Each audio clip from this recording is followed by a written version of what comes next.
4 contestants remain, all with one dream in mind, becoming America's first ever MasterChef. Lee, a bartender from Los Angeles, Second place is not an option.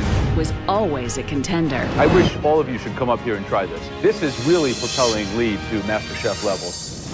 Sheetal, a teacher from Chicago, struggled with family traditions, I've never killed anything in my life. but came out on top. And I don't know if you've cooked venison, but that tastes as if you've cooked it 1,000 times. David, a software engineer from Boston, Some people call me cocky. I prefer overconfident. proved that despite his antics, he is a force to be reckoned with. I want to keep on eating this. Please feel free. And 22-year-old Whitney from Mississippi put school on hold to pursue her dreams. You're young, you're sweet. Are they going to eat you alive and spit you out? The most difficult pastry to cook ever. Well done. I am the pastry princess. Tonight, the journey comes to an end. The first ever MasterChef final. America's 4 best amateur cooks will face off in their toughest challenge yet and cook the most important dishes of their lives. My God. Oh, Oh, she dropped the chicken. Can you smell that? That's good. Wow, pretty ballsy. In the end, only one will walk away with $250,000, a cookbook publishing deal, and above all else, cooking's most coveted title. The winner of America's first ever MasterChef.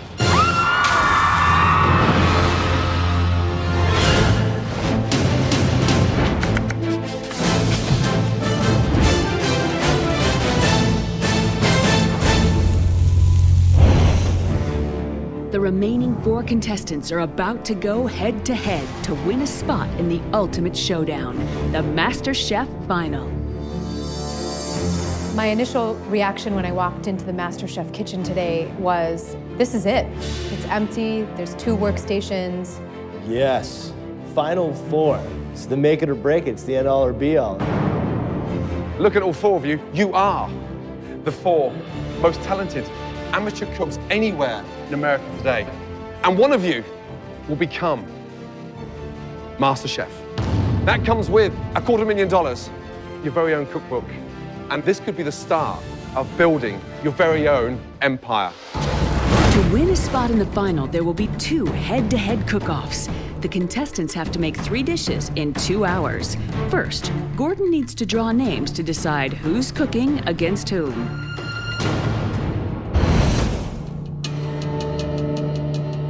First name, David Miller. You're going up against Sheetal. Bring it. Sheila going against Dave, I'm going against Whitney, and I don't think she's intimidated. Maybe she is, but she's doing a hell of a job of not showing it to anybody. I'll be extremely honest, I'm afraid of her. How does that feel? I got what I wanted, so I fished my wish. You fished your wish. I fished my wish. He is a cocky son of a bitch. don't discount my presence here. I'm still here for a reason. The semifinal cook-offs are David versus Sheetal, then Whitney versus Lee. Boston software engineer David's exuberant character Wham! and classy cooking has made a big impression on the judges.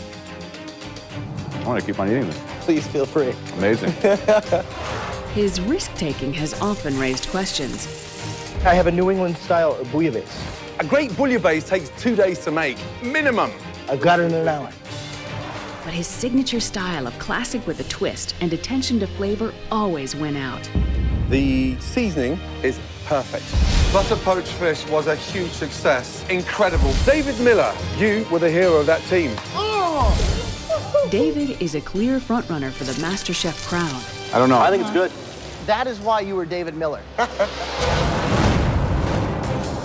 Chicago teacher Sheetal has risen to constant challenges well outside of her cooking comfort zone. I've never killed anything in my life. You never what? I think I can kill the crab. And while her time management has occasionally let her down, It's not right. Her exotic flavor combinations have seen her dishes get better and better. Honestly, first mouthful, close my eyes, I'm in India. Delicious. That tastes amazing.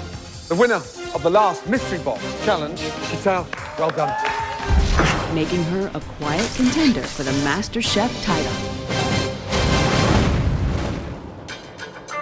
One of you will advance through to the final, and one of you will be going home. I'm sure you're dying to get started, but today there's a big surprise. Because behind that door, there are some very excited faces dying to see you both.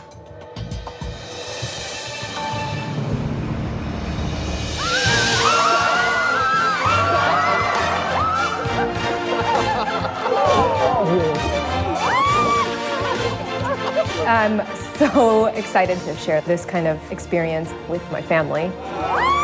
First person I see is my fiance, who I haven't seen since all of this started. But it was just a wonderful treat. For this challenge, our 3 judges will ask each home cook to make them a classic dish to order.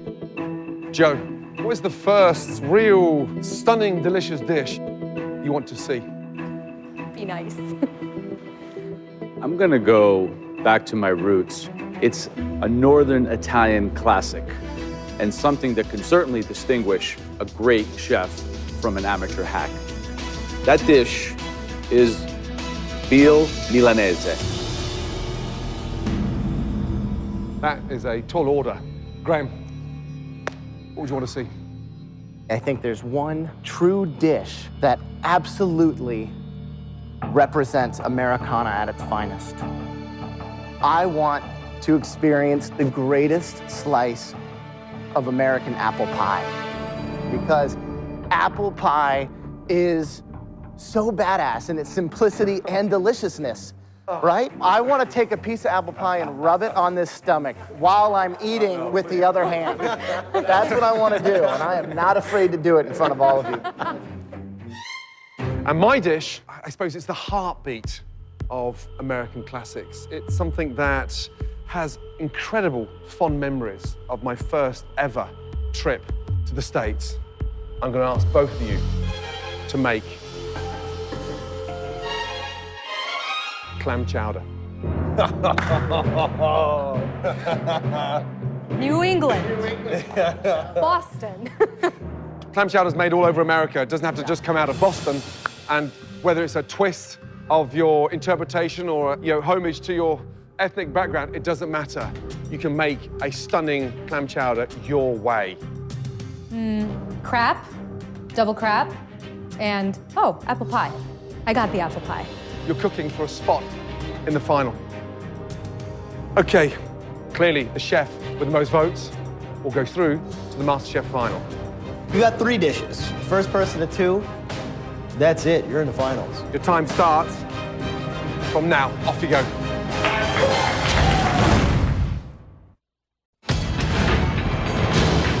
Two hours, 3 stunning dishes. Your time starts now. Off you go.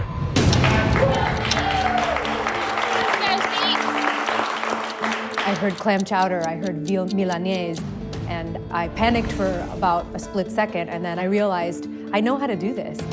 I can completely do this. This is not going to be a problem.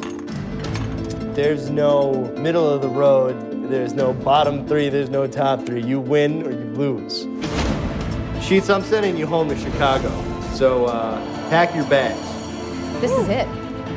It's game time. One of you's going home. One of you's going into the first ever MasterChef final. I've never made an apple pie before. And having to do so in front of my mother, who can cook 14 in 5 hours, blindfolded with one hand tied behind her back, I'm a little nervous about it. It's just not what I do. What are you going to put in there? What are you flavouring the apples with? Oh, I'm using star anise. Star anise, nice. A little lemon juice, brown sugar. That's it. You know, the apples for apple pie is a simple dish. It has to speak for itself. And also with the pastry, is it a buttery pastry you made or very rich? It's buttery, but it's not too buttery, because if it's too buttery, it's very difficult to work with. But it's buttery. It's definitely not a low-fat dessert. if I have a thing that's a dessert, it's apple pie. So I was very, very confident. 90 minutes left. Good job, good job. All right, let's go. Next one. The fact that Cheadle's got the bottom already lined, she's working on the top right now. Perfect. Get it in. The apples are cooked, they're all in the shell, and they're gonna be going in the oven. And that you're still having trouble making the first layer it scares me. You guys know I don't bake. I know, but that's you got to figure this out. Yep. You're in a tailspin now. Chantel and David, those pies should be in the oven by now. All right, get that thing Hey, in. let's All go. right. Nice job. There's no way I'm gonna be MasterChef without putting something resembling an apple pie on a plate.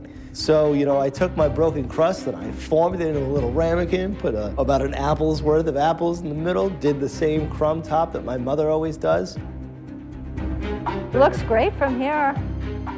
And my little tiny little apple pie is pretty much done. Yay, good job. All right. Right, 1 hour gone, 1 hour left. 3 stunning dishes. One of you will be leaving MasterChef. One of you will be going straight through to the MasterChef final. Make sure you got a stunning, delicious clam chowder. While Cheadle seems to have the advantage with the traditional apple pie, she'll need to win 2 of the 3 dishes to move on to the final. On the 3 dishes that you've got to do, what's the weakest element? What one are you most worried about? I think the clam chowder. Clam chowder. Yeah, the one that you have to taste.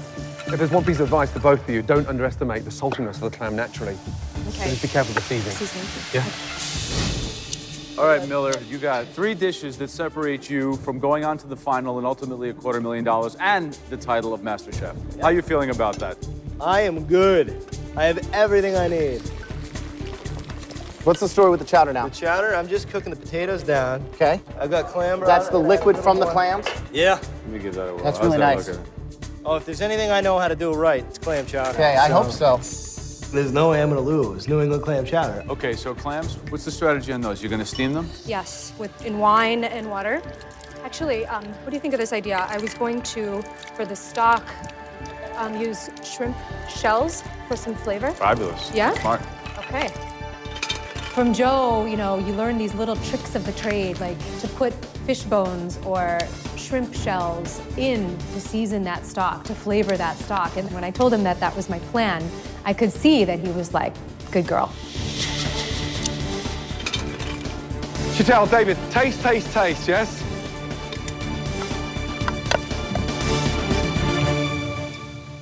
That's good. There's only 20 minutes to go, yes? All right, come on. Keep it going, guys, yes? Make sure your pan's on. Get that pan nice and hot to get a good sear on the veal. Good. Come on, Tito. Come on. Don't stand there boiling veal. A completely different taste on a veal Milanese. I decided to go with the absolute traditional way of cooking this veal, which is you pound the veal, you bread it, you pan fry it. That is veal Milanese. At this stage in the game, you really want to show the judges all of the skills, techniques, and real knowledge of master cookery. Attempting to wow the judges, David breaks tradition and takes a huge risk by cooking his veal in the oven. Oh my God, what in the world? Wow, that is pretty ballsy. I'm that badass. Either that or out of your mind. You scored appropriately. That's all I ask.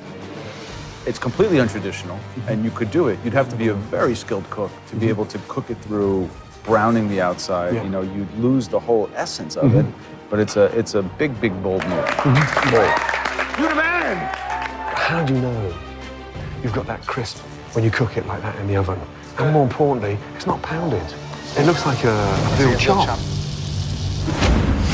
For one of you, this is your last 3 minutes now inside MasterChef kitchen. Come on, make it count. God. Chantel, these last minutes, normally the most disastrous for you. Yes. Stay calm, compose, and more importantly, use those minutes wisely. Come on, Chico, come on.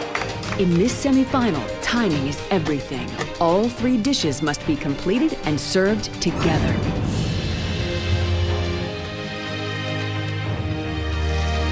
Look at that. I mean, there's a strong possibility Chantal may be able to sneak in and steal it. I mean, she's cooking the veal perfectly, the right kind of time. Yeah, you can hear the sizzle in the pan. All right, Dave, you're looking golden. David, you're golden, buddy. Pretty. It's good, Tito. It's good. You got no time. You got less than a minute. Chantal, you have to plate your dessert. 45 seconds to go. Chantal, we've got to get in here. Go. 10, 9, 8, 7, 6, 5, 4, 3, 2, 1.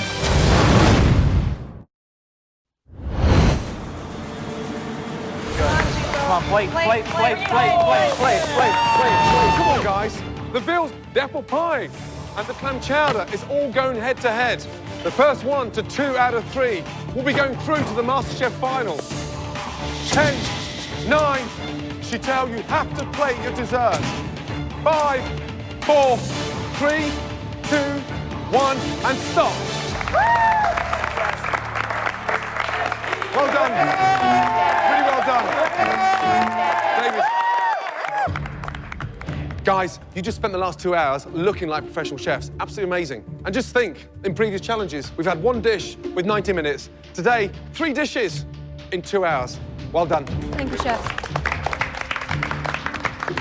Okay, first up, give me your best bowl ever of clam chowder. Being from Boston, I'm thinking there's no way I'm gonna lose New England clam chowder. Otherwise, they're not even gonna let me go home. This would be a huge upset. Little girl whose parents are from India, her clam chowder takes down New England boys' clam chowder. Oh my God. Okay, what I'm looking for is a rich, sumptuous, delicious, creamy chowder. Clams cooked perfectly. Chantal, Yes. what is it that's unique to you? What have you done to it? You know, when I was making the broth, I put in some shrimp shells to give it some additional flavor. I put some chopped parsley and a little bacon garnish. David, what should I be experiencing on your modern twist of a clam chowder?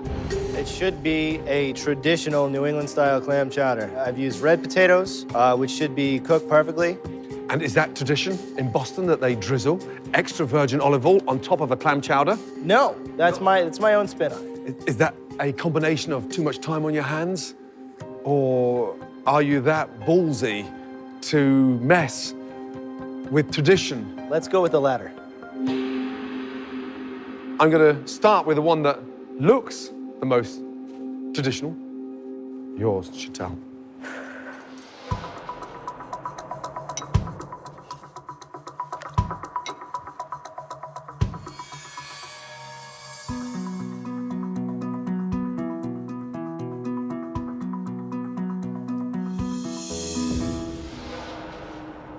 For me, the seasoning is exact. It's precise. You got that right amount of heat just at the back. That's good. Really good indeed. David, what should I be tasting in yours that I didn't taste in Chantal's? The heat from mine will come from red pepper flakes. It will be creamier, yet it'll still be light. The red potatoes, as a contrast to the russets, I think are a little earthier, and that's why I use the olive oil. Okay. The texture of yours is a lot thinner.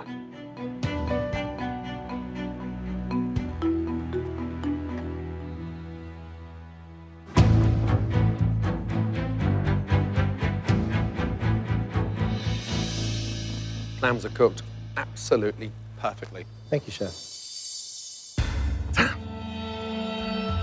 This is a very difficult choice. They're both delicious.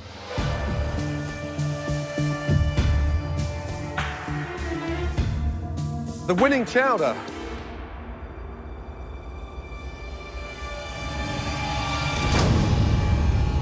David Miller, well done. Absolutely delicious. Here's why. There's more of a clam texture and flavor running through, but you've managed to not make it too thick. So it's so enjoyable. And it's not 3 mouthfuls you want, it's 3 bowlfuls you want. It tastes absolutely phenomenal. Well done. Thank you, Chef. Well done to you both. 1 point, Dave. 0 points for Sheetal. Chantal, if he wins the next one, you're leaving MasterChef. How we doing, guys? Doing real well. All right. We are heading to Grandma's house. Apple pie time. Round 2, the apple pie. She does the traditional dish, or my take on it, which is not traditional. I don't have this apple pie. I'm going home, and apple pie is my thing. What apples did you use in your pie? All Granny Smith. See how it's just flaking apart on its own without, I mean, you look at it wrong and it breaks. You know? It's like it feels me coming. It's so completely unadorned. It's kind of beautiful in its simplicity.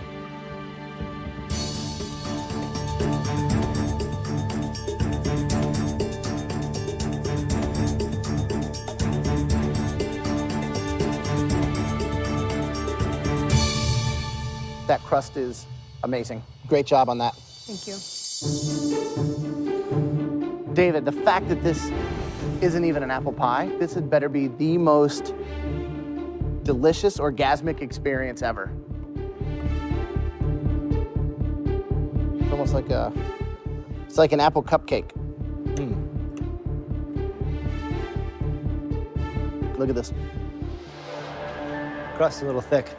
A little thick. It's like a ½ an inch thick.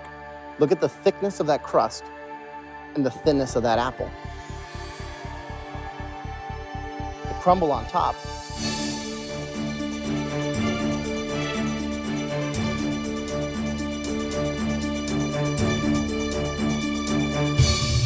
Is delicious. Really good job on that. So David, you had 1 point. You need 1 more to win and go forward. Cheeto, you need 1 point to stay alive in this competition. It's tough. The apple pie that I want to have another piece of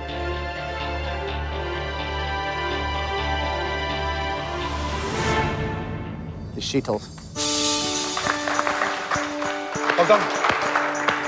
You should be super proud with that. That's a delicious, all-around great American apple pie. Thank well you. done. The apple pie. Sheetal completely destroyed me on it. Now I'm back in it. 1-1. It's tied. It's a tied game. Okay, David, Chantal, serve me 2 perfectly executed veal Milaneses. Yes, sir. It's a traditional, authentic dish. You pound the veal, you bread it, you pan fry it. That is veal Milanese. You think of Italian, and you think of Joe, and you know he's very deeply rooted in his traditions. Oh, just Joe. One guy gets me into the finals, or sends me home.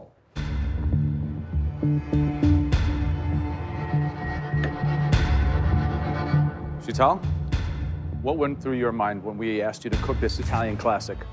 The first thing I needed to do is to make sure that the veal was pounded so that it cooked evenly. I think that's tricky when it's on the bone.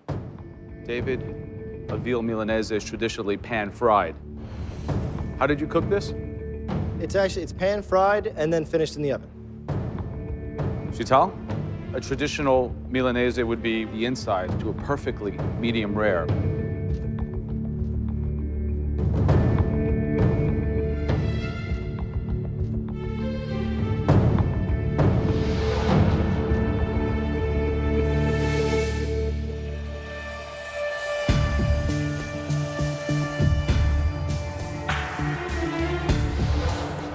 Chantal, yours is cooked almost perfectly. It's very, very finely seasoned. David, you know this is a very unorthodox approach. A Milanese spessa, as they would say, thick, is not a traditional Milanese. Was that an intentional strategic move on your part or by accident? It was intentional.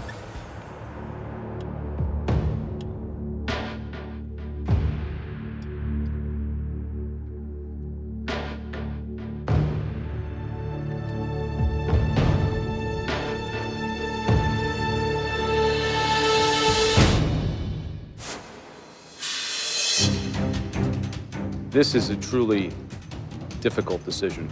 A traditionally executed plate that's well done against one that takes the spirit of the dish and interprets it in a kind of innovative way. Well, they're gonna give it to her because it's flat, or they're gonna give it to me because it's absolutely cooked perfectly. The veal Milanese that I will choose. I'm like, just say what you're gonna say. Tell me what's gonna happen.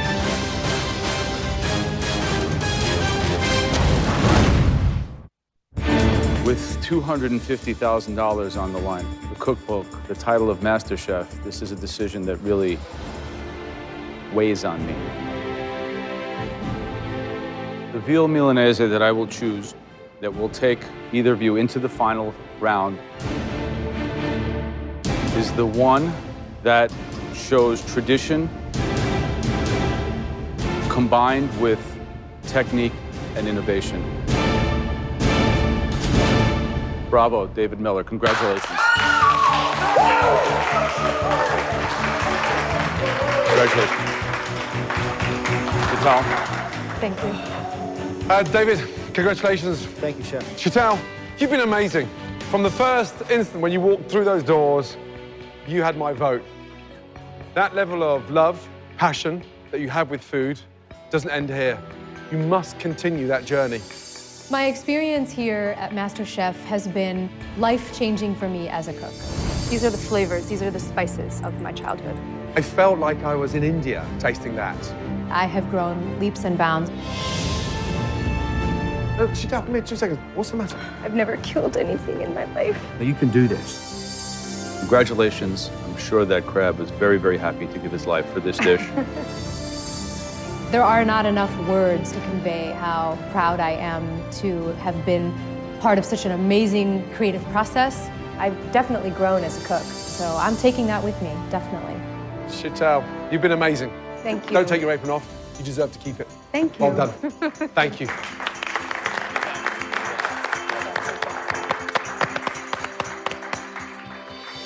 Ready for round two. Please, Lee and Whitney, let's go. Good luck, guys. I have 2 hours to cook the best 3 dishes of my life so that I can position myself into the finals against Dave. Whitney is gonna go down first. Dave is gonna go down second as far as I'm concerned. I'm sure you're dying to get started, but more importantly, who's gonna be watching you cook? Because behind that door, there are some very excited faces to see you both. Amazing. Amazing. I've never been away from my family as long as I have. And just to see my family's faces, it was just amazing.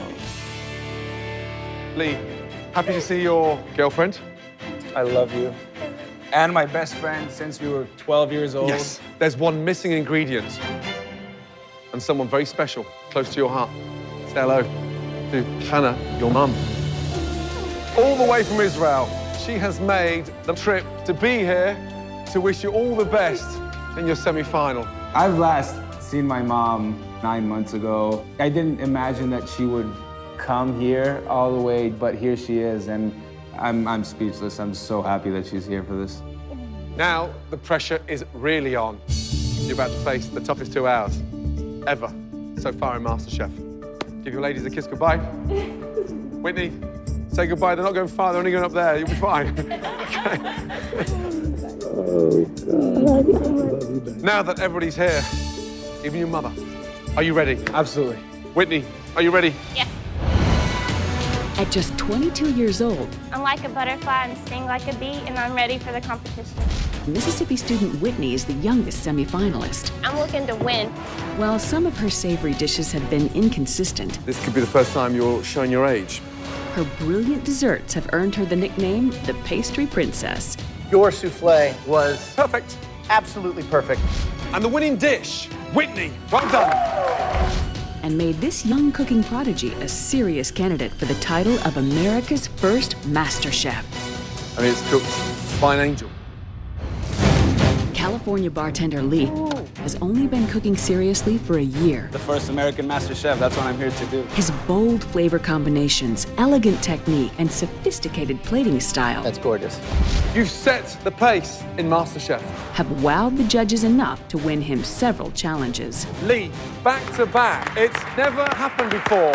But could his overambition It's not popping for me. And I just expect that you can come up with something exciting. cost him the MasterChef crown? Second place is not an option at all.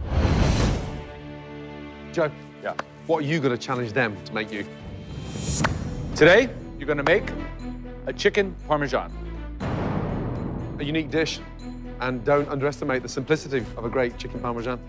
Graham, what would you prefer? The dish that I want you to cook for me is a perfect eggs Benedict. It's a very difficult dish to do. Techniques of an egg Benedict is very, very sophisticated. I'm looking for something with a wow factor. I challenge both of you to make me the most delicious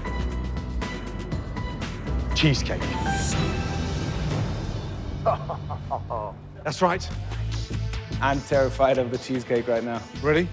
Whitney, is it something you could do with your eyes closed, or is it something... I actually rarely make cheesecake. Wow. Are you ready? Yes.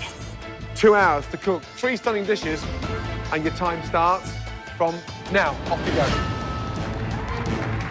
In the second semifinal, the rules remain the same. 3 dishes, 2 hours, 1 winner.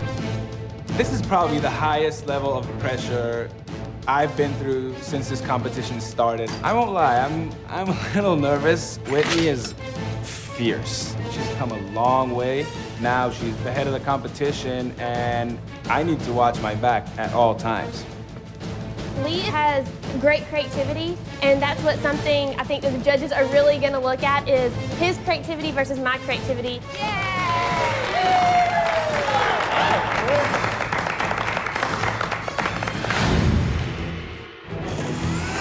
I just jumped on that cheesecake right away. Whitney's a strong dessert person. I am very weak at dessert, but I'll just do my best. Right, Lee. Now, what's the flavor of the cheesecake?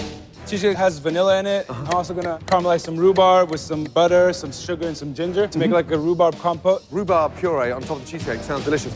Right, Whitney, Yes, talk to me about the cheesecake. I'm doing a no-bake cheesecake. So, a no-bake cheesecake, can turn out to be a nightmare in order for it to set. You're not baking it, so therefore it's got to set in the fridge. Whitney, as ever, adventurous, dangerous. Yeah. Good luck. Thank you. Whitney and Lee, 1 hour gone, 1 hour to go. One of you will be going through to the final to face David Miller. One of you will be leaving MasterChef. Keep it going, guys. It smells amazing. Let's do it, guys. Come on. Pump it up. I knew that the 2 savory dishes that we're gonna have to make, I have to nail absolutely perfectly. What's the bacon for? The bacon's gonna go into the fill of the chicken roulade. Aren't we making chicken parm? We're making chicken parm. There's gonna be plenty of cheese in there. Sounds confusing. Taking a simple dish and you're mucking it up. Why don't you make what I asked for? You know, I'm just trying to infuse some more flavor in there. I think you're trying to win is what you're trying to do. You're trying to make something better that's been around since the beginning of time. So that's a tall order.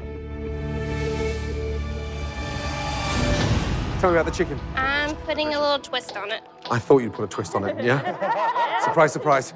I'm filling it with a mixture of mozzarella cheese Filling. and Normally a chicken parmesan is flat. When you say filling, you're rolling it? I'm not rolling it. I'm just gonna make a little pocket and fill it. I'm gonna keep some of the tradition, but add my own spin. Yep. They're definitely out there taking risks with interpreting the recipe. I would understand if one went rogue and one was consistent, but they're both off the path. That's the reason why they're called classics, Right. isn't it? Lee and Whitney, 20 minutes to go. Start to visualize those dishes on the plate.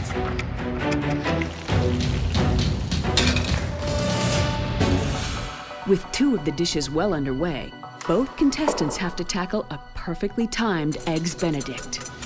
How are we doing on my Benedict? The Benedict is gonna go over, instead of an English muffin, which I find boring, it's gonna go over like a latke, a potato pancake. Okay. And then the egg and the hollandaise. I think it's gonna go well. Eggs Benedict, what's the twist on that? Because there's bound to be one now. Yes, I'm gonna do a grit cake. A grit cake, as opposed to the... As opposed to the muffin. I took a southern twist to it and I made a grit cake. And I did an andouille sausage, which pulls to my like Cajun background. Hollandaise sauce. When was the last time you made a hollandaise? Never. Never. Never, ever, But ever. I mean, that's kind of the spin on everything because I haven't made a lot of things since I've been here. And it's all usually came out pretty well, so I'm not nervous. Yeah.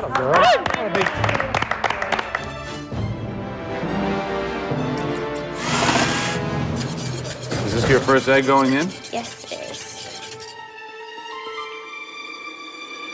Whoa, look at that technique. Nice. She uses the swirl, the convection. That is impressive. I'm gonna do more than one just so I have a backup. 1 hour, 50 minutes gone. Last 10 minutes. The most important 10 minutes since you've been here in MasterChef. Make it count, Whitney, Lee. My mom, the fact that she's present, honestly, to me, means more than anything. And I'm ready to bring it. I am not giving up till I get this title under my belt. 3 minutes left. Come on.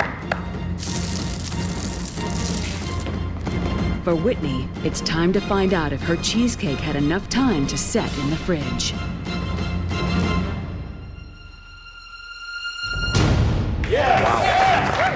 That is a very modern cheesecake. Good job, good job. Smart, incredibly confident, no-bake cheesecake, setting within that time in the fridge. Very courageous. Good. Lee, starting to put things on a plate. Thank God for that. Oh no, Whitney, your egg. Oh. With only seconds to go, Whitney must cook and replate her final dish. 15 seconds to go. Whitney, you've got to get the egg on the plate. Oh, boy. 10, 9, 8, 7, 6, 5, 4, 3, Sausage, 2, sausage. 1.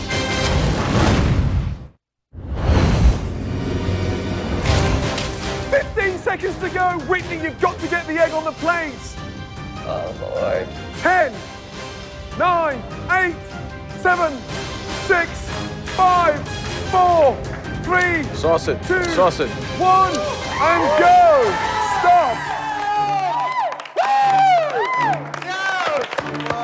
Yes!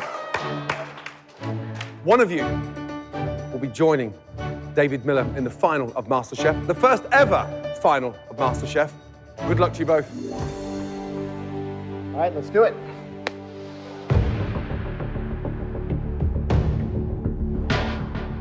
Whitney, why don't you describe your dish to me real quick? It's a southern take on Eggs Benedict. I made a grit cake, pan-fried it. Then I added a little bit of Cajun andouille sausage. A lady after my heart with the whole southern flair kind of thing. Lee, why don't you walk me through yours? So there's a latke on the bottom as the starch component, the prosciutto on top, and the beautifully poached egg with some coriander seed and cayenne hollandaise. It's very unique. You went out on a limb. You decided to change the actual vehicle for the Benedict, the English muffin. It's a dangerous move because it needs to be really thin to fry and get crispy all the way around, like a nice little hash brown. Let's see if we get some ooze action.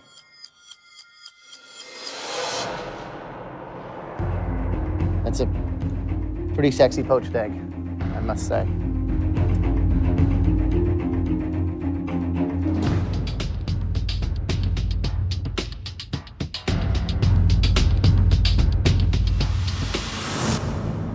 The egg is cooked perfectly. All of it combines to make a really delicious dish that I'd be psyched to order in a restaurant. Whitney, you ready?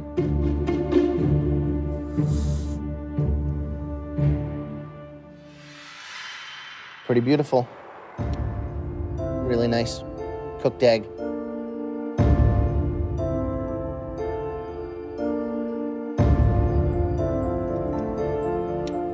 Grit cake. All the elements are prepared correctly, but the grit cake is so big. It's like an 86-ounce truck stop grit cake.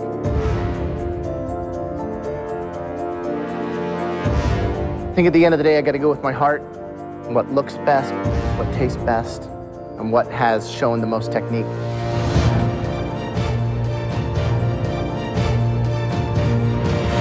And Lee, that is yours. Congratulations.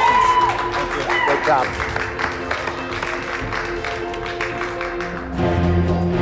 That's 1-0 to Lee. Whitney, if you lose this next plate, you're leaving MasterChef. Okay, Whitney, Lee, serve me chicken parmesan.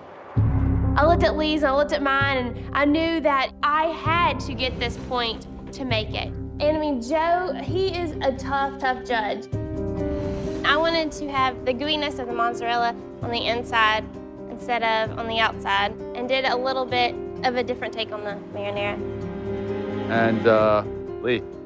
I made a great tomato sauce, and over that, chicken that's actually rolled, stuffed with some mozzarella on the inside and the mushroom duxelle. All that was breaded, some Parmesan on top. Give them a try.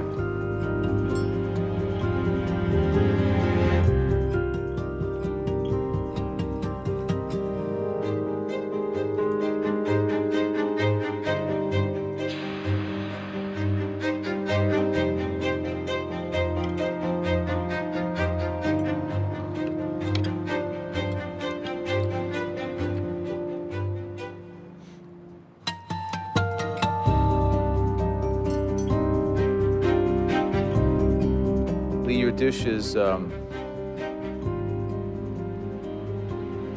I think, impressing me. At first, I was kind of jarred and quite surprised that you would take such a risk. But on further inspection and on eating it, it kind of works in a way on my palate that I like. Although, kind of a strange interpretation.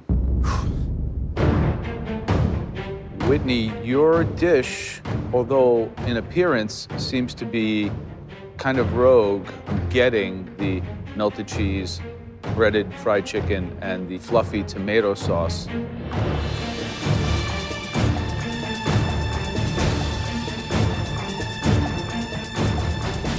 Lee, I have to say that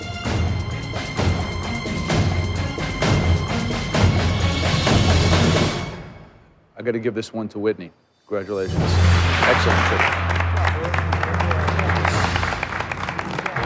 When Joe announced that my dish won, I was like, yes, you know, I still have a chance, and I know I'm gonna rock with dessert. Lee and Whitney, that's 1-1. Next, it's the battle of the cheesecakes. Lee, have you done enough to take down the pastry princess?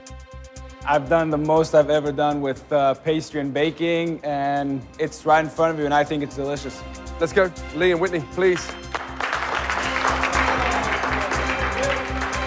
It was all down to a cheesecake. Whoever was going to win this is going to the finals. Lee, that looks a classic baked cheesecake, New York style, topped with a rhubarb compote stroke puree. What else is inside the rhubarb? There's butter and sugar, obviously, and infused ginger. Whitney, explain the blackberries around the outside. What have you done with them? The blackberries have been cooked in a little sugar and just let them stew on the stovetop. The topping, I let sugar kind of almost come to a caramel, kind of like a brittle. Why did you choose not to bake a cheesecake and go with something that was just set in a fridge? I like the fluffiness that it kind of adds to this take on it versus the baked. What are you looking for inside that cheesecake? It's gonna be creamy, and then you have the texture. You have the texture on top, and then you have the berries that will give us all just like a contrast of flavors, but they'll all work really well together.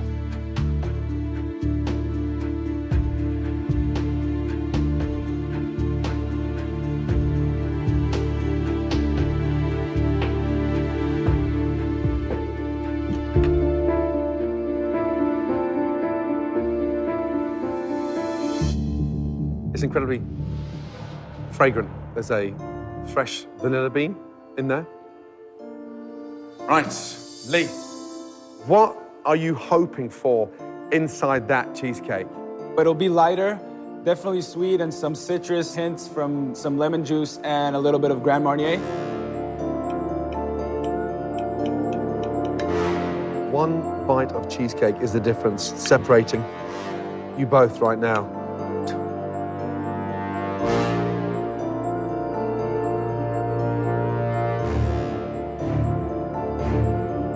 It's actually a lot lighter than it looks. The base is done perfectly. You pull that off, and it complements the tart sweetness of the cheesecake. Honestly, Lee and Whitney, this is the closest I've ever had to judge two dishes and to nominate one winning dish because they both taste superb. The person joining David Miller in the final of the first ever MasterChef. Congratulations to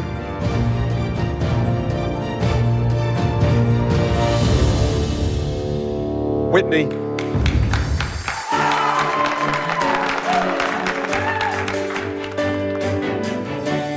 That cheesecake is unique. Texture, flavor, and with that modern interpretation, you took a huge risk and it worked.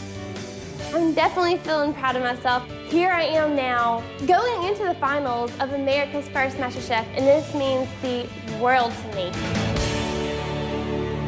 Lee, you've gone through one hell of a journey. That is an amazing cheesecake, and you know damn well you hold a future in this industry. That is a dish to be proud of. Can I have my mom just come and try my food? Please, having spent so long on an airplane, traveling 7,000 miles, I'd love you to come down.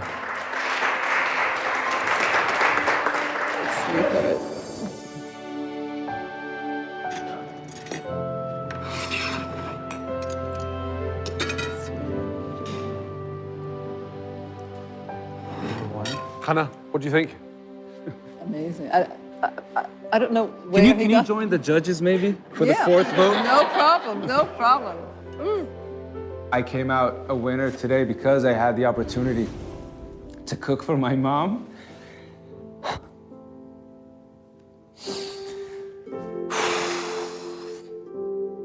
And all, competition aside, that to me means more than anything. And it just tells me that I am doing the right thing with my life. I'm so proud of you, sweetheart. Lee, it's been an amazing journey. Yes, it has, Chef. I promise you, you hold the most amazing future. Grab it with both hands. Thank you so much. Let's go, ladies. This whole experience just strengthened my belief that I did find my calling in life. I think this dish delivers on multiple levels. You talk like a chef. You're very passionate. Congratulations. It showed me that I have the potential, that I have the talent to really grab it and make the most of it. And that's exactly what I'm going to be working on. You have gone from down here to jumping up to the top. You're a force to be reckoned with. This is the best and the most unique dish in the history of MasterChef. The education that I got from this whole experience is worth just as much as $250,000. Coming up next, it's David versus Whitney in the grand finale. These next 2 hours are the most important of your lives. The Massachusetts gourmet I think I'm going to be America's First MasterChef. versus the down-home Mississippi girl. That title is mine.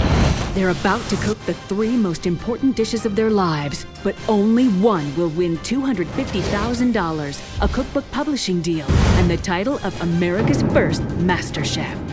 Amazing! It's David versus Whitney in the grand finale. These next 2 hours are the most important of your lives. They are about to cook the most important dishes of their lives, but only one will become America's First MasterChef. Amazing!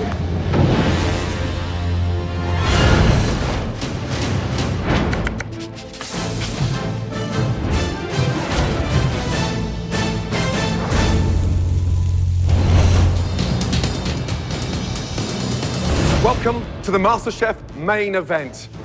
It began with tens of thousands of amateur cooks across the country, hoping for a unique opportunity to be crowned America's first ever MasterChef. We're now down to our final 2. Whitney, a 22-year-old student who's become a force to be reckoned with, can the pastry princess become MasterChef? I might be small, I might be young, but I'm fierce in the kitchen. That title is mine. And David, a software engineer from Boston, who shed his arrogance and has blown us away with his dishes to become a true contender for the title. It comes down to one final battle, and I'm coming out on top. I will be America's first Master Chef.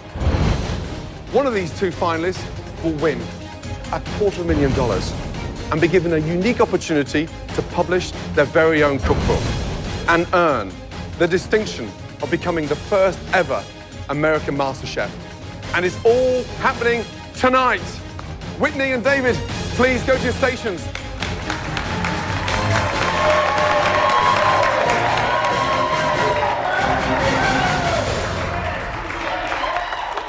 Okay, these next 2 hours are about to become the most important of your lives. You're about to propel yourself into a league of super chefs. In this, the grand finale, David and Whitney will make their best 3 dishes: a mouth-watering appetizer, perfect entree, and delicious dessert.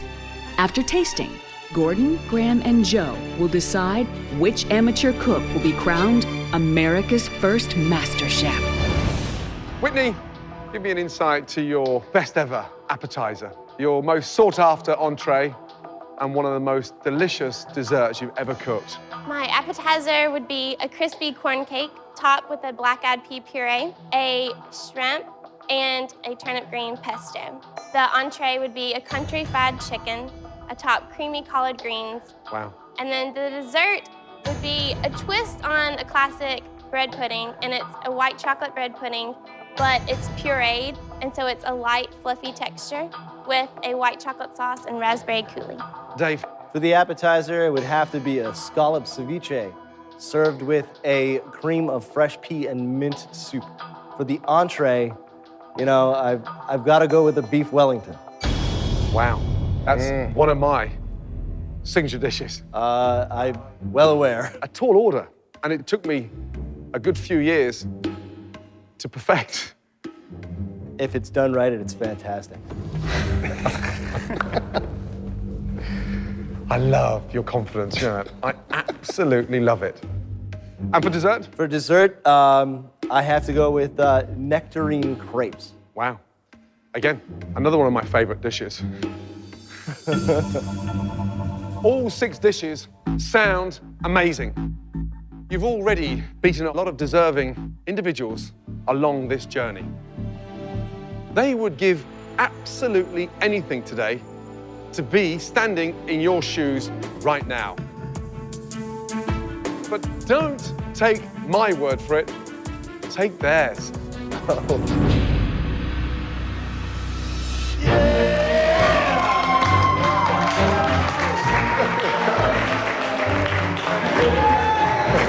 Say hello to your former competitors.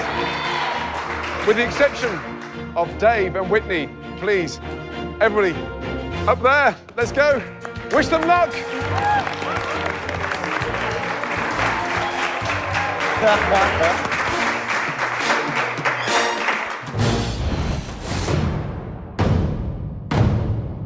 The best dishes you've ever cooked in your entire lives. A stunning appetizer, a phenomenal entree, and finally, a unique dessert. 3 dishes, 2 hours, 1 winner. Let the MasterChef final begin. Off you go. Good luck. Let's go.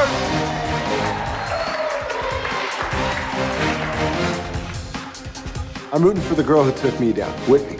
I'm rooting for Dave. He was the person I was putting more stock into. I'm rooting for that Mississippi girl, Whitney. Whitney is gonna bring it for the girls down south. Dave is gonna be the one. I'd like to see Whitney win. I was rooting for Whitney. Nothing is gonna get in my way. That title is mine. I think I'm gonna do it. I think I'm gonna be America's first Master Chef.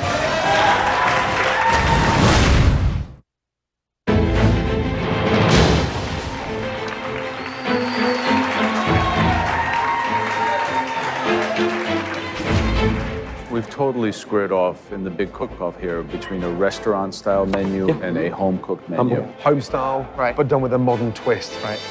Whitney will prepare a corn cake appetizer topped with a black-eyed pea puree, shrimp, and turnip green pesto, followed by country fried chicken on a bed of collard greens, and ending with a white chocolate bread pudding with raspberry coulis. If he underestimates Whitney, he's got another thing coming. Ed's bitten everybody in the backside before.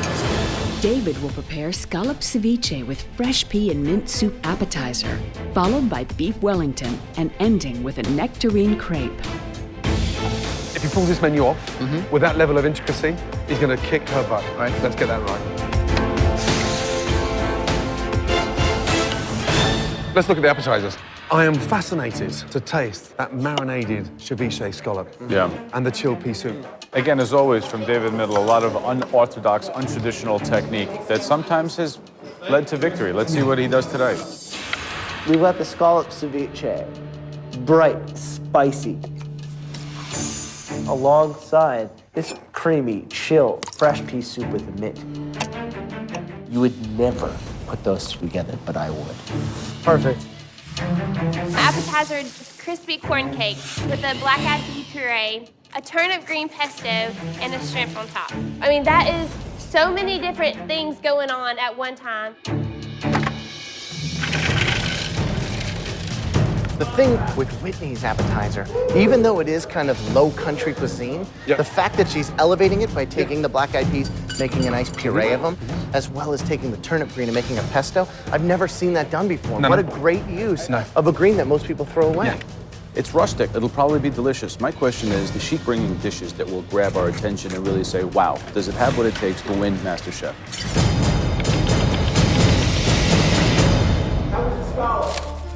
Good. They're fresh. If I start keeling over in pain halfway through, you'll know the scallops are no good. The scallop ceviche. But he's laughing and joking now. Let me know in 25 minutes what time it is. Yeah, look at the difference on their faces. One is so focused and so concentrated. The other one wants to play to the audience. Nice. Can you smell that?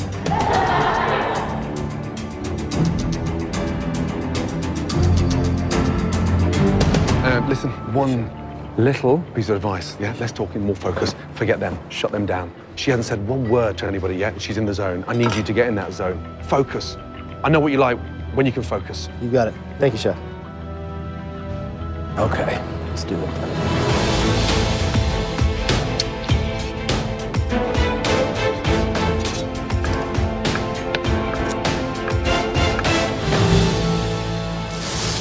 With just half the time remaining, David and Whitney move on to their desserts. But Whitney seems to be deviating from her original plan and is now making a souffle. Why would Whitney change at the very last minute and start attempting to do a souffle when a stunning white chocolate bread and butter pudding can be the most delicious dessert anywhere in the world? I don't understand why she'd need to risk everything now over that. Imagine the irony if the pastry princess was taken down by her dessert. Yeah.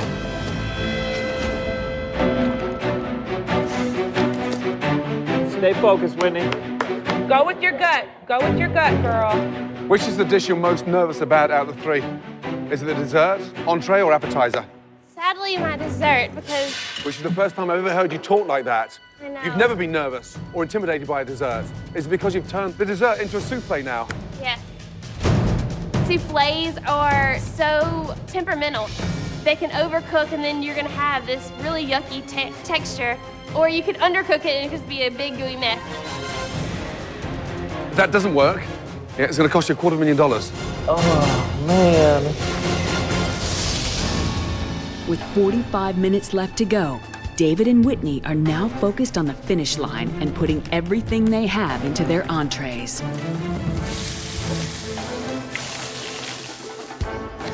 The great thing about chanterelles is that they're so firm and you have a great texture that when you sear, they get a beautiful caramelization and earthiness to them.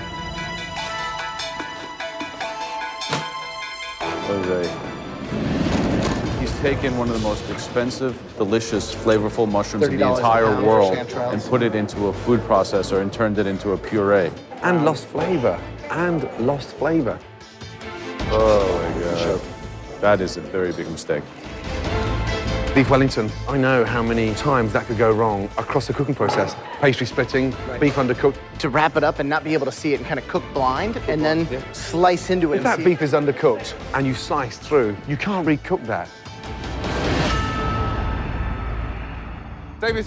Yes, chef. 3 difficult dishes. Yes, chef.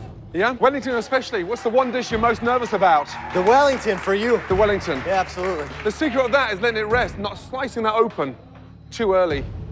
Anybody who's gonna serve a beef Wellington to Gordon Ramsay had better know what they're doing. You know how difficult those Wellingtons are to cook? Yes, sir. You've picked some of the most expensive ingredients anywhere in the world against Whitney, who has some of the cheapest ingredients. Yes, a chef. fillet of beef against a breast of chicken. Yes, chef. You're going all out. I am. You've got to make them work. Yes, chef. The chicken. Are you pounding the chicken? Put it into the marinade or? Yes, I'm doing it like a country fried steak, but doing chicken. My cooking and Southern cooking is taking ordinary ingredients that don't cost that much, like collard greens or turnip greens, and elevating them to something so much more. Steak fried chicken breast, you're talking about one of the poorest proteins cooked in the poorest way, a true Southern tradition. And she's taking that tradition and technique and applying it to her chances to win the first ever title of American MasterChef. Yeah. Now that's risky stuff.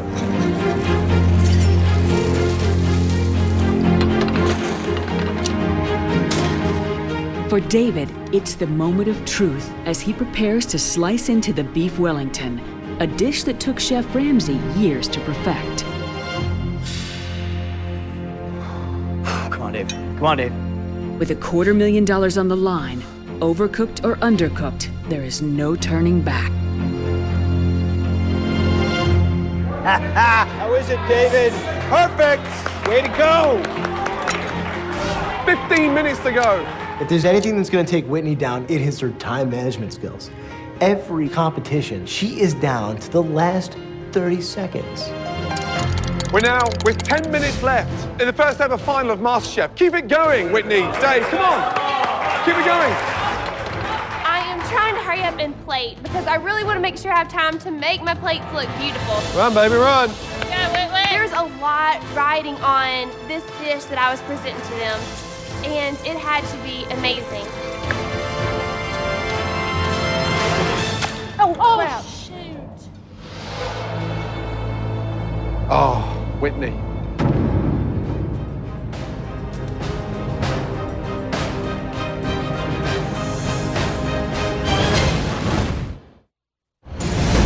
Minutes left in the first ever final of MasterChef. Keep it going. Way to go.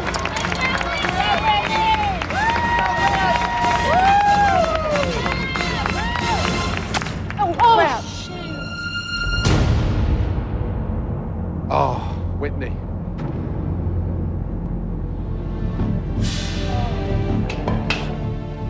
She dropped the chicken. You dropped the chicken. It's okay, it's okay. I cooked my heart out for the past 2 hours and put everything in me into those dishes. It's okay. Got it.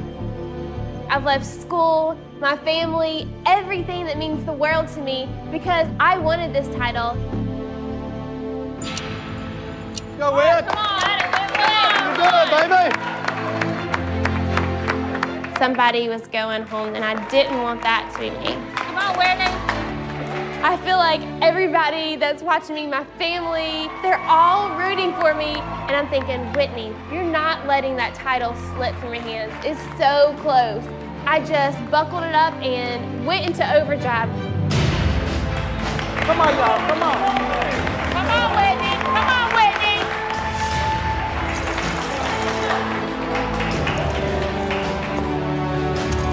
You've got 5 minutes to go. The last ever 5 minutes in the MasterChef final. Come on, guys.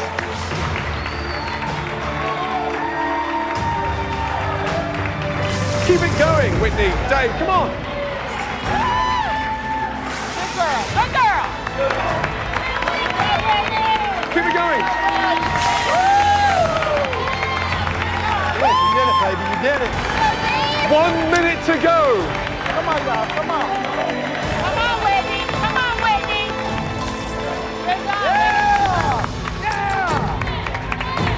Come on, guys. Yes. All right, Dave. 10, 9, 8, 7, 6, 5, 4, 3, 2, 1. Stop!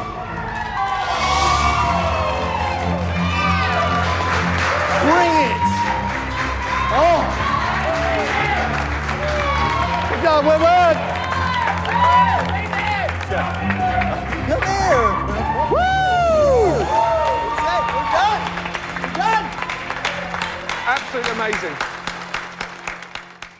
Right, contestants, families, and friends, there's one thing you won't be watching, and that's us tasting all 6 dishes, not here, but inside the MasterChef restaurant. We'll meet you in there, both of you, with your appetizers. Good luck. Good luck. Let's go.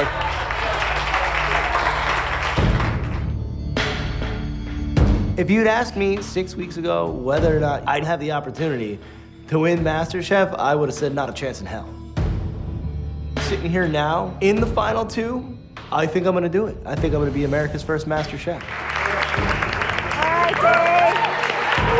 There's a lot riding on this one dish that I was presenting to them because I seriously want that title. Like, I want it so bad. Whitney and David will present the 3 courses 1 dish at a time for the judges to taste. The finalist with the best overall meal will become America's first MasterChef.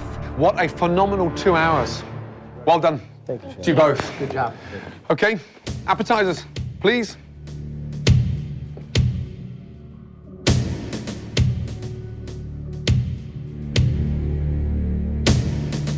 They smell delicious. Dave, please, what is it?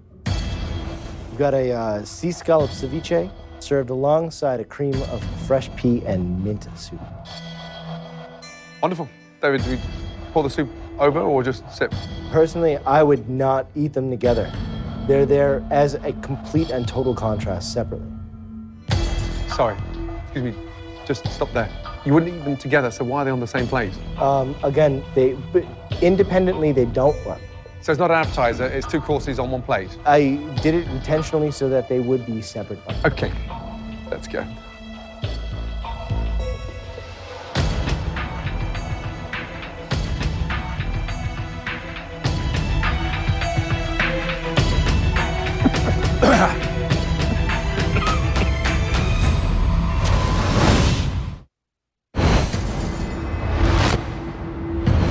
Dave, please, what is it? We've got a sea scallop ceviche served alongside a cream of fresh pea and mint soup.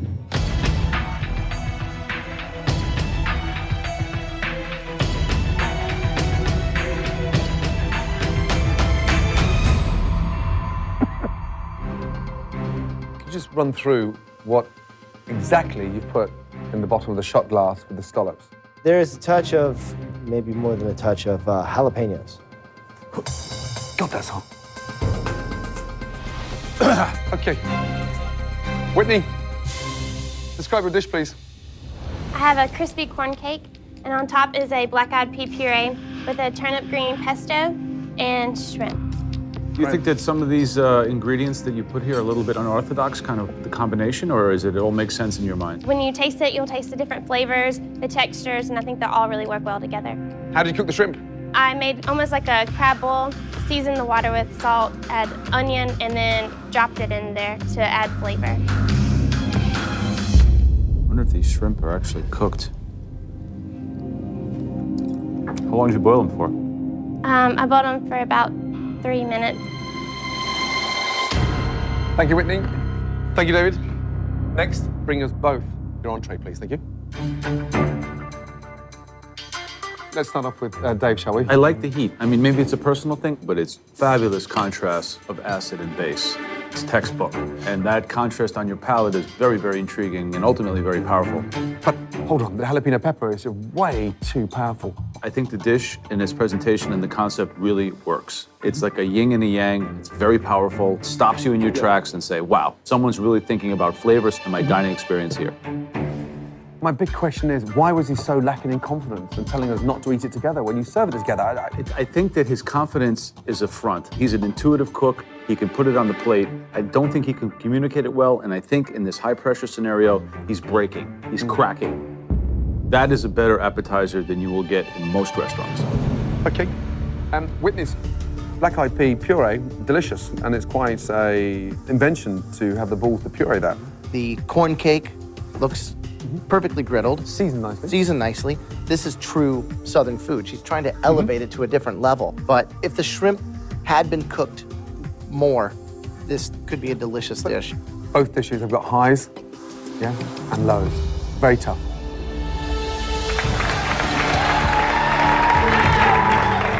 I am beyond proud of myself. It is the most stunning beef Wellington I personally have ever made. But is Whitney's 7-minute chicken cooked to perfection or raw, which can cost her the title? I was very nervous about whether or not my chicken was gonna be done. I mean, my adrenaline is pumping like crazy. Thank you. Entrees, please. Okay. Dave, explain exactly what your dish is, please. It is a traditional beef Wellington, beef tenderloin wrapped with prosciutto, a duxelle of mushrooms, a touch of foie gras pate, wrapped in puff pastry and baked. I've made these 1,000 times. I'm so excited to taste this. I want this sort of almost to melt in my mouth. Is that my expectation? Yes, chef.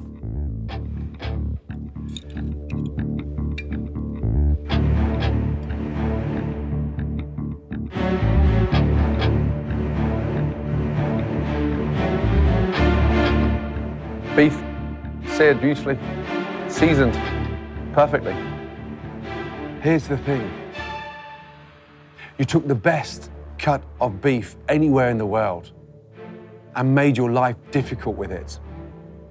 In the most pressurized contest anywhere in America tonight. And it's not bad, but it's not perfect. You had two up your sleeve and wrapped up both of them, and then opened up one, sliced it, 2 more minutes, and then you're gonna hit perfection. Help me to understand, why would you pick a dish that took me 1,000 times to get right?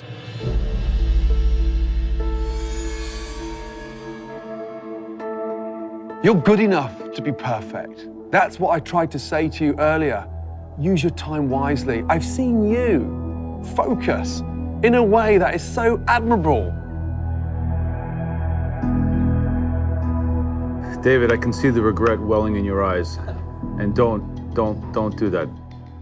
A ton of technique involved in that. Whitney, talk us through your dish. I have a pan-fried country fried chicken over creamed collard greens. When I get my excitement watching you cook, at the age of 22, you've got something that all three of us can never teach you. You have an amazing palate, and that's why you're standing in the final of MasterChef. What I'm more nervous about is pink chicken. You had 7 minutes left, and you dropped the original chicken. Cooking a chicken breast in 7 minutes is virtually impossible.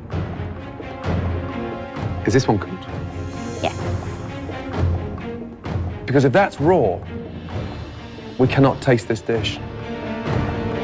How do you know that chicken is cooked? I mean, I don't know, but... You didn't even touch it before it went on a plate.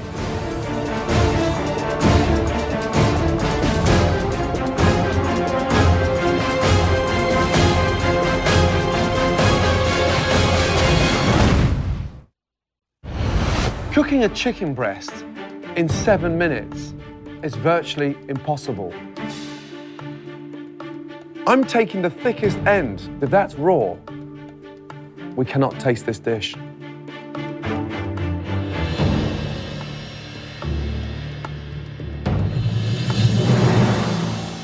Whitney. It's cooked perfectly. I was freaking out. I was like, seriously, you have a chance now, Whitney. You have a chance.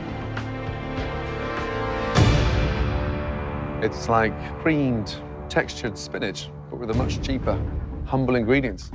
Are collard greens cheaper than spinach? Yeah, much cheaper. They give them away. Yeah, exactly. They do. Collards are something that you have to cook at a very low temperature for a long time. You cut them extremely thin. That was really smart. You've managed again to execute a very well cooked chicken breast. Thank you. Dave, Whitney, please bring in your final dishes. Thank you. It's fancy versus simple, at-home gourmet versus southern hospitality beauty. This is something that you would get at a diner in the Low Country. And Dave, this is something that you would order at a very fine restaurant in New York City. So again, it is the culinary civil war, North versus South. That dish has got great potential, there's no two ways about it. He just needs to make it another 500 times before he perfects it. Right. The buttermilk chicken. Unbelievable. Unbelievable. And she did it with 7 minutes to go. Right. Ready for desserts? Yep. Let's do it. I didn't think about anything else. Even though I knew how important this was, I was like, you're not letting that title slip from your hands. It's so close. It comes down to one final battle, and I'm coming out on top.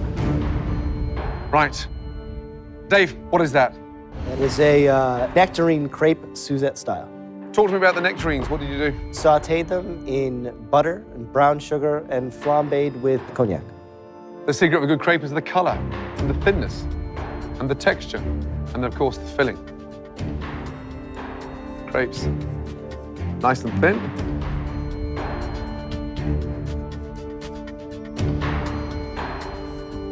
That's good. Really good indeed. I think I like the filling a little better than the actual crepe on this one.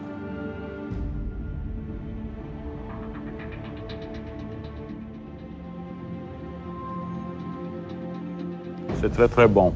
Very good. Merci. Whitney, what is that? It's a white chocolate bread pudding, but I put my own spin on it and made it more of like a souffle, and I have a white chocolate sauce with a little bit of raspberry coulis. First thing I got taught in Paris was never, ever turn out a souffle out of its mold. Why would you turn out a souffle? I wanted it to be able to eat it with the sauce. It's a take on somewhat of a souffle, but more of a bread pudding style. The texture's moist in the center.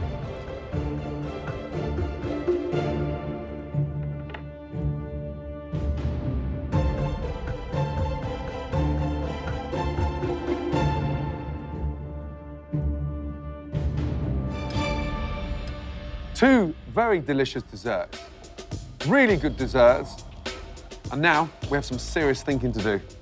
Next time you see us, we'll be announcing the winner of the first ever MasterChef. Go back through the kitchen. Well done. Thank you very much. Good luck. That ended on a high. Amazing. Unbelievable. Delicious. Both incredible flavors. Yeah. Wow. It's like they've switched roles. She's gone for the sort of David Miller type over-ambitious dessert, and he's played safe to something charming.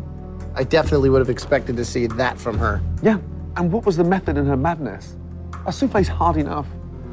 Tipping it out onto a base of white chocolate sauce with fresh raspberries. I mean, is she crazy? Based on their 3 dishes, the judges must now decide who is the first ever American Master Chef. I think David really excelled with the appetizer course. Intelligent plating, real restaurant-y style food. Very chefy, very, very ambitious. Very ambitious. To serve an appetizer in 2 shot glasses with that kind of creativity, you know, only a professional chef would attempt to do that. The thought process behind it was light years ahead of what Whitney put up. Then I think that where Whitney went wrong is that she went away from her instinct and tried to intellectualize a dish, taking Southern ingredients, techniques, and making a restaurant-style dish, and it didn't work. However, flip it over on the entree, and she pulled it off. Because that chicken 100%. was absolutely delicious. But 2 things on the plate, and it sang. It was incredible. It was a beautiful duet. The chicken, she nailed it. 7 minutes. I don't know if she was lucky. How? I have no But idea. how? 7 minutes? Both sides, though. It wasn't a fluke, because if you look over the entire chicken, evenly cooked, Yeah. gorgeous, golden all around. And dessert, I mean, 2 high points in terms of a modern interpretation of a souffle, and then a classic. The crepe was excellent. I couldn't stop eating it. The crepe was simply delicious. Whitney's souffle, I've got to give her incredible credit for attempting a souffle in the final. The actual cookery and technique that's involved in this, I thought it was an amazing example of taking something and making it better and more modern. More modern. Unfortunately, there can only be one master chef. Okay, let's go. The title of Master Chef means the title of lead software engineer goes out the window. It is a chance to break through into a bright, new, and exciting world. And to be fast-tracked into that position is a dream. This is my biggest dream ever. I'm just a small town girl, and my dream is to really have my own catering business. So becoming America's first master chef will change my life completely.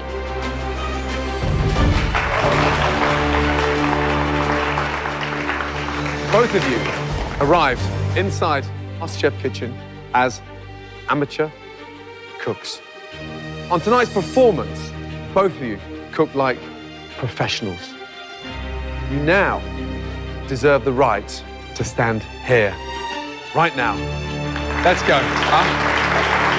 Come on.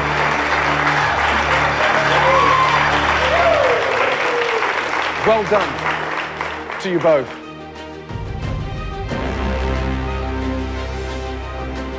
This has been a very tough decision.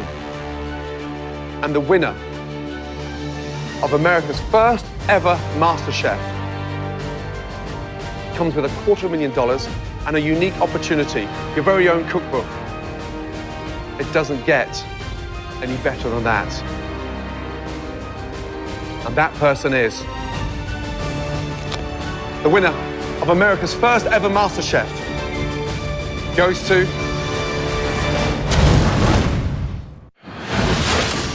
This has been a very tough decision. And the winner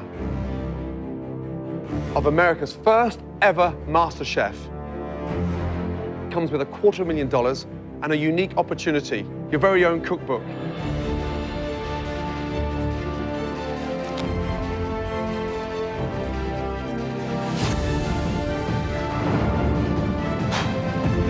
The winner of America's first ever MasterChef goes to Whitney! Amazing! Absolutely amazing!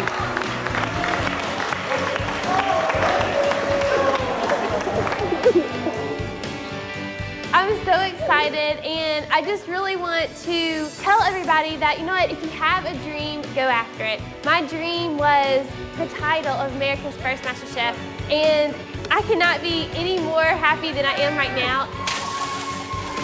Whitney, you're not allowed to drink.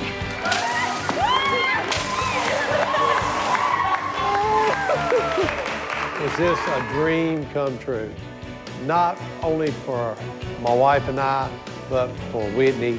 We are just all so proud of her.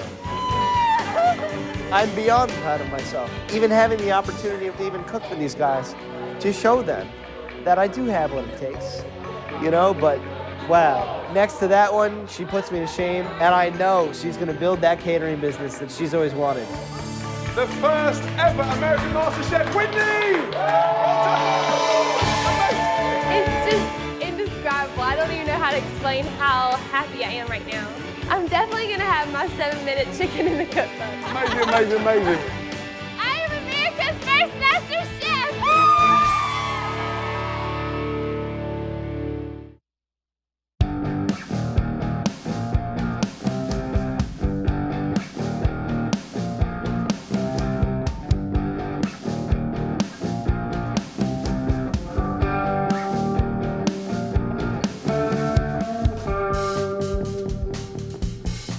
Bye.